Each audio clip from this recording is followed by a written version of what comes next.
Hi friends, வணக்கம் and welcome to சிட்டியா kitchen. இன்றைக்கி நம்ம கிச்சனில் ஒரு ஹெல்த்தியான ரெசிபி தாங்க பார்க்க போகிறோம். இஞ்சி எலுமிச்சை ரசம். இதில் நம்ம மிளகு, ஜீரகம், இஞ்சி எல்லாமே சேர்க்குறோம். இது எல்லாமே ரொம்ப உடம்புக்கு நல்லது, நோய் எதிர்ப்பு சக்தியை அதிகரிக்கும், நல்ல டேஸ்ட்டாகவும் இருக்கும். வீடியோக்குள்ளே போகிறதுக்கு முன்னாடி எங்கள் சேனலை இப்போ தான் ஃபர்ஸ்ட் டைம் பார்க்குறீங்கன்னா சப்ஸ்கிரைப் பண்ணிக்கோங்க. அப்படியே பக்கத்தில் இருக்க பெல் ஐக்கானை கிளிக் பண்ண மறக்காதீங்க. அப்போ தான் நாங்கள் அப்லோட் பண்ணுற வீடியோஸ் எல்லாம் நோட்டிஃபிகேஷனாக உங்களுக்கு வரும். எதையும் மிஸ் பண்ணாமல் நீங்கள் பார்க்க முடியும். வாங்க நம்ம ரசம் செய்ய ஆரம்பிச்சிடலாம். இஞ்சி எலுமிச்சை ரசம் செய்கிறதுக்கு ஒரு 2 டேபிள் ஸ்பூன் அளவு துவரம்பருப்பு, மஞ்சத்தூள் போட்டு வேக வச்சு நான் எடுத்து வச்சுருக்கேங்க. தக்காளி பழம் 1 கட் பண்ணி எடுத்து வச்சுருக்கேன். இதை ஒரு பேனில் சேர்த்துக்கலாம். துவரம்பருப்பை சேர்த்துக்கிறேன்.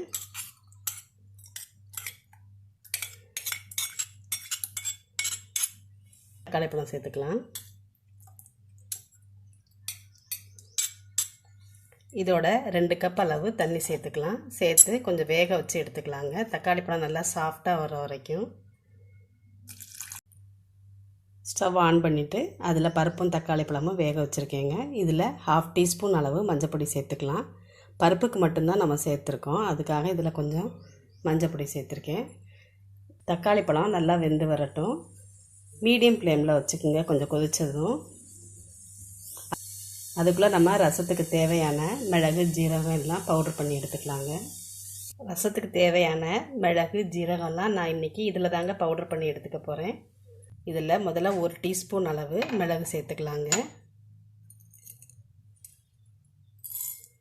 ஜீரகம் 1 டீஸ்பூன் சேர்த்துக்கலாம்.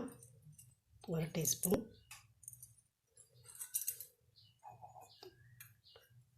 இதை பவுடர் பண்ணி எடுத்துக்கலாம். மிளகும் சீரகமும் பவுடர் பண்ணி எடுத்துக்கிட்டேன் பாருங்கள். இதுக்கு தேவையான இஞ்சியும் காரத்துக்கு பச்சை மிளகாயும் தட்டி எடுத்துக்கலாம். இஞ்சி இந்த அளவு எடுத்து வச்சுருக்கேன். இதை நல்லா தட்டிட்டு எடுத்துக்கலாங்க. இஞ்சி தட்டி எடுத்துக்கிட்டேங்க. இந்த அளவு தட்டி எடுத்துக்கிட்டால் போதும். இப்போ காரத்துக்கு தேவையான பச்சை மிளகாயை சேர்த்து தட்டி எடுத்துக்கலாம். 3 மிளகாய் எடுத்து வச்சுருக்கேன். இதையும் தட்டி எடுத்துக்கலாம். பச்சை மிளகாயும் இது மாதிரி எடுத்துக்கிட்டாச்சு. இப்போ இதையெல்லாம் நம்ம பருப்பில் சேர்த்துடலாம். தக்காளி பழம் நல்லா சாஃப்டாக வந்துருச்சுங்க. இப்போ நம்ம பொடி பண்ணி வச்சுருக்க மிளகு, ஜீரக பொடி அதில் சேர்த்துக்கலாம்.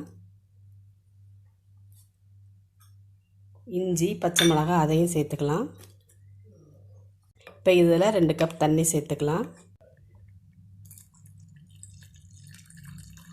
இப்போ இதுக்கு தேவையான அளவு உப்பு சேர்த்துக்கிறேன்.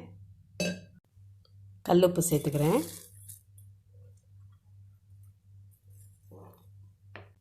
ரசம் நல்லா கொதிக்க ஆரம்பிச்சிருச்சு. இப்போ இதுக்கு கடுகு, கருவேப்பிலை எல்லாம் தாளித்து சேர்த்துடலாங்க. ஒரு கடாயில் 1 ஸ்பூன் நெய்யும் 1 ஸ்பூன் எண்ணெயும் சேர்த்துக்கிறேங்க. நெய் சேர்த்து ரசம் தாளித்தா நல்லா வாசமாக இருக்கும் ரசம். எண்ணெய் நல்லா சூடாயிடுச்சு. இதில் 1/2 டீஸ்பூன் அளவு கடுகு சேர்த்துக்கிறேன். ஒரு வரமிளகாய், கொஞ்சம் பெருங்காயம், கொஞ்சம் கருவேப்பிலை சேர்த்துக்கலாம்.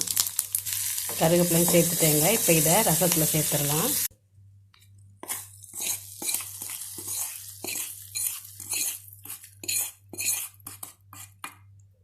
நல்லா மிக்ஸ் பண்ணி விட்டுருங்க.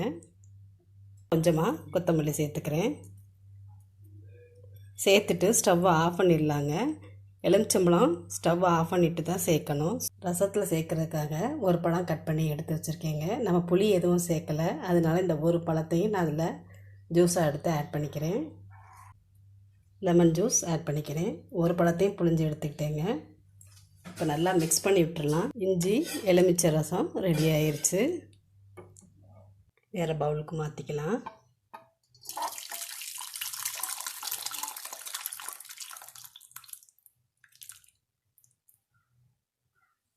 ரசம் ரெடி ஆயிடுச்சு. இது ரொம்ப உடம்புக்கு நல்லது. நீங்கள் எல்லோரும் ட்ரை பண்ணி பாருங்கள். இந்த வீடியோ உங்களுக்கு பிடிச்சிருந்தா லைக் பண்ணுங்கள், ஷேர் பண்ணுங்கள், உங்கள் கமெண்ட்ஸ் பதிவு பண்ணுங்கள். தேங்க்யூ.